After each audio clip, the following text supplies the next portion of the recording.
యాక్టర్గా మారడం జరిగింది. So good to see you sir.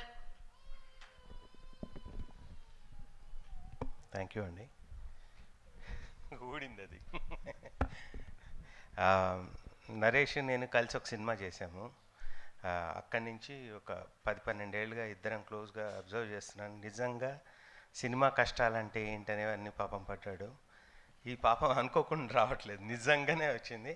And genuinely ఎవరు ఏది అడిగితే కథలో రకరకాల మార్పులు చేస్తూ ఎప్పటికప్పుడు ఒక సినిమా కూడా ఓపెన్ అయ్యి మళ్ళీ ఆగిపోయి మళ్ళీ ఫైట్ చేసి. బట్ నాకు ఈరోజు ఎంత సంతోషంగా ఉందంటే, ప్రొడ్యూసర్స్ మెయిన్ మేము బ్లాక్ బస్టర్ కొట్టబోతున్నాం అని చెప్పడం ఉంటుంది చూడు, అది very very very rarest moments. అది Naresh achieved it super. Very very very happy for you. నీ కష్టానికి భగవంతుడు తప్పకుండా ఒక బ్లాక్ బస్టర్ ఇవ్వాలని మనస్ఫూర్తిగా కోరుకుంటున్నా. అండ్ ప్రొడ్యూసర్ రాకేష్ గారికి, సాయి గారికి, నితిన్ గారికి, మన రాధాకృష్ణన్ గారు ఒక 2 అద్భుతమైన పాటలు ఇచ్చారు. Super sir. అండ్ నిజంగానే తిరువీర్ గారు స్వీటెస్ట్ సోల్. నేను ఒక్కరోజు షూటింగ్కి వెళ్ళటం జరిగింది.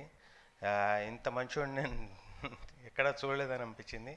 అలాగే నరేష్ది ఇంకొక వేరే అదర్ ప్రొడ్యూసర్స్ కూడా నేను కాన్ఫిడెంట్గా చెప్పగలిగేది ఏంటంటే, చెప్పిన బడ్జెట్లో మా హరిశంకర్ ఎలా అయితే ఏ టైంకు చెప్తే ఆ టైంకు తీస్తాడో, అలాగే నరేష్ కూడా తీశాడు ఈ సినిమాని. Anyone can encourage him. Please do that. And my best wishes for పాపం Pratap. Thank you so much. Thank you Dasharath garu, thank you so much. మిమ్మల్ని వేదిక మీద ఉండవలసిందిగా రిక్వెస్ట్ చేస్తున్నాం ప్లీజ్. అండ్ అలానే మా